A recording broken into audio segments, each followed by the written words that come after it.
ओबीसींच्या मागण्यांसंदर्भात सह्याद्रीवर बैठक सुरू। अर्धा तासापासून सह्याद्रीवर महाबैठक सुरू। लक्ष्मण हाकेंच्या 6 समर्थकांचा शिष्टमंडळात समावेश। हरकतींवर सरकार काय केलं ते सांगा।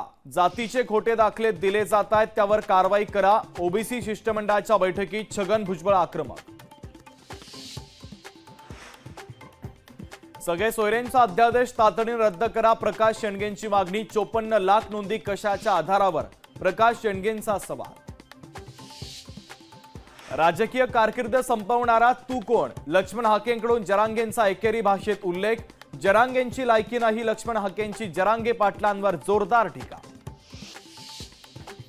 पुढे येऊन बाजू मांडा नाहीतर तुमचा कार्यक्रम होईल। जरांगेंचं मराठा नेत्यांना आवाहन। 13 तारखेपर्यंत वाट पाहतो नंतर सगळ्यांना बघतो। जरांगेंचा इशारा। हाकेंना भुजबळांनी उभं केलं। जरांगेंचा आरोप। तुमचं राजकीय कारकीर्द उद्ध्वस्त नाही केली तर नाव बदलेल। छगन भुजबळांचं नाव न घेता जरांगेंचा थेट इशारा। खरे जातीयवादी जरांगे कायम सत्तेत राहिलेल्या मराठ्यांना ओबीसींची वेदना कशी समजणार? लक्ष्मण हाकेंचा जरांगे पाटलांवर हल्लाबोल।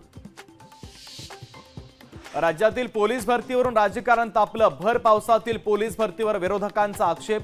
विरोधकांच्या टीकेनंतर गृहमंत्री फडणवीसांची मात्र सावध भूमिका।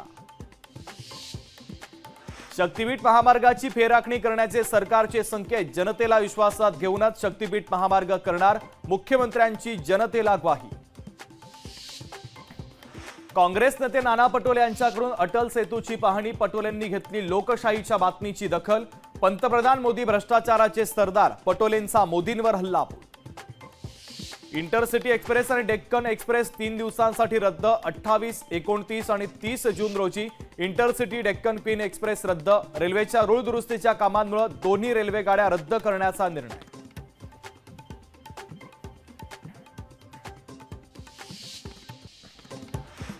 भीमा कोरेगाव हिंसाचार प्रकरणामध्ये महेश राऊतला जामीन मंजूर। सर्वोच्च न्यायालयाकडून महेश राऊतला अंतरिम जामीन मंजूर। केजरीवालांच्या जामिनावरील सुनावणीला स्थगिती। जामिनाचा आदेश जारी होईपर्यंत दिल्ली उच्च न्यायालयाची स्थगिती। वाढवण बंदराच्या प्रकल्पाला केंद्र सरकारची मान्यता। केंद्र सरकारकडून 76,200 कोटींचा निधी मंजूर। जालन्यामध्ये ओबीसींचं आंदोलन चिघळलं। एसटी बस फोडत आंदोलनाला हिंसक वळण।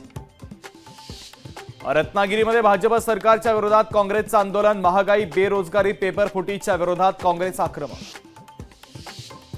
सांगलीमध्ये शक्तीपीठ महामार्गाच्या विरोधात आंदोलन। काँग्रेसचं शेतकऱ्यांसह जिल्हाधिकारी कार्यालयावर आंदोलन।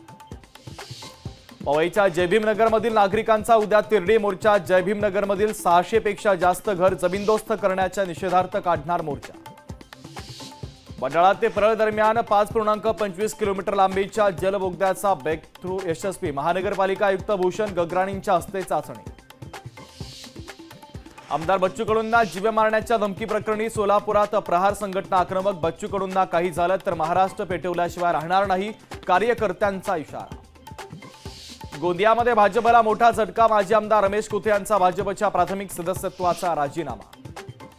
27 गावातील नागरिकांना 2016-17 नुसार मालमत्ता कराची बिलं मिळणार। खासदार श्रीकांत शिंदेंमुळे न्याय मिळाल्याची सर्वपक्षीय संघर्ष समितीची माहिती। यवतमाळमध्ये विद्युत दुरुस्ती न झाल्यानं शेतकऱ्यांमध्ये तीव्र रोष। पिकांना पाणीपुरवठा होत नसल्यानं पिकं वाळून जाण्याच्या मार्गावर। ठाण्यातल्या उच्चभ्रू सोसायटीमध्ये हाणामारी। सोसायटी सभासदांना राष्ट्रवादीच्या कार्यकर्त्यांची मारहाण। राष्ट्रवादीच्या कार्यकर्त्यांवर दहशत माजवल्याचा आरोप। इंडिया द बेस्ट डान्सर या शोमध्ये परीक्षकाच्या खुर्चीमध्ये अभिनेत्री सोनाली बेंद्रे दिसणार नसल्याची माहिती। सोनाली बेंद्रेऐवजी अभिनेत्री करिश्मा कपूर। मुंजा चित्रपटाची पहिल्याच आठवड्यामध्ये 4 कोटींची कमाई। चित्रपट रिलीज झाल्याच्या 14 दिवसानंतर देखील मुंजाची जोरदार कमाई सुरूच।